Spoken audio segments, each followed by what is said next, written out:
So think about buying a lottery ticket.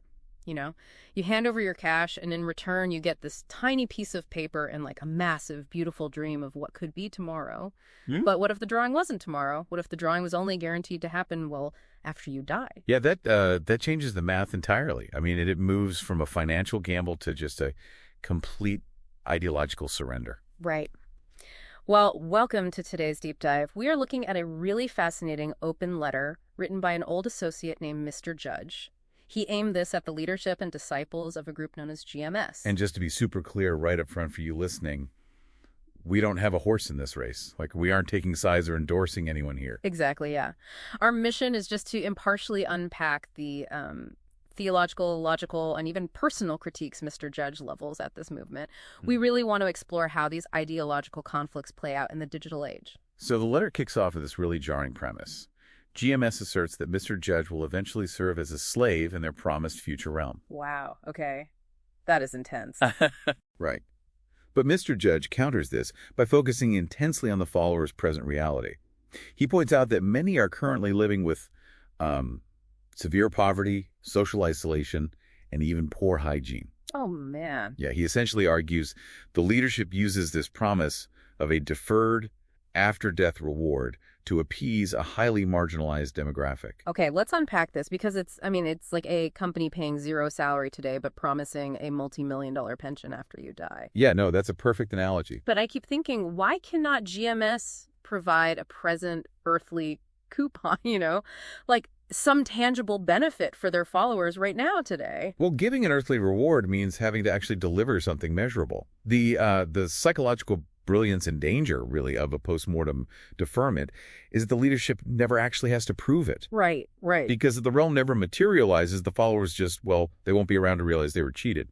Since GMS relies so heavily on this promised afterlife, we naturally have to examine the foundational texts they use to guarantee it. Which brings us to the central contradiction Mr. Judge identifies. It's wild. GMS strictly adheres to the King James Bible, while simultaneously denouncing the very demographic. Wait, the ones they label as Edomites? Yes, exactly. They denounce the exact demographic that actually constructed and translated that specific Bible. Here's where it gets really interesting to me.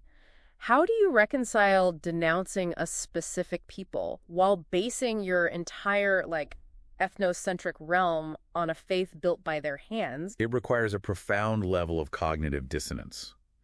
They basically convince themselves that they are uncovering the true hidden meaning. They don't see it as borrowing from the enemy. They see it as reclaiming stolen property. That kind of theological tightrope walk must create an incredibly defensive posture, which honestly translates directly into this modern digital confrontation between them. Oh, absolutely. Detail-wise, GMS's online methodology is fascinating. They don't write a letter back. Instead, they repetitively re-upload Mr. Judge's weeks-old public footage. Just ripping his old videos. Yeah, but they fill the remaining video time by just reciting completely irrelevant scriptures over his face. Wait, are they trying to place some sort of ritualistic curse on him through screen, rather than an actual debate? No, it's not really about Mr. Judge at all. It's performative conflict. On a mechanical level, they are likely exploiting digital algorithm. Oh, I see. Yeah, if you flood platforms with videos featuring his face but your group's voice, you effectively drown out his actual arguments in the search results. Ah, so it creates a manufactured echo chamber where the followers only ever hear the leadership's victory over a silent opponent. Precisely. It maintains the illusion of an active battle for the people inside the group. Mr. Judge seems completely aware of this. To summarize his closing stance, he basically says he pities the group for bartering their lives for an embittered, fabricated dream. Yeah, he chooses to remain grounded on Earth, seeking a meaningful existence and a peaceful passing. Which is exactly why this matters to you listening.